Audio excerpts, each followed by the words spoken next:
हमेशा की तरह वो दरिया पर गया पानी पीने को। बस उस दरिया के किनारे पर चींटी रहती थी, एक छोटी सी चींटियों के बिल में।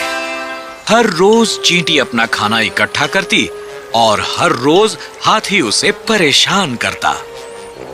आज का दिन जुदा नहीं था। जब हाथी पानी पी रहा था, तब उसने चींटी को देखा।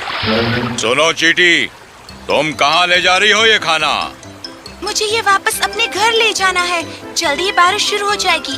मुझे तैयार रहना होगा और खाना जमा करना होगा। अच्छा। हाथी ने फिर अपनी बड़ी सूंड में बहुत सा पानी जमा किया और चींटी पर छिड़क दिया। पानी ने उसका खाना बर्बाद कर दिया और अब वो चींटी पूरी तरह भीग गई थी।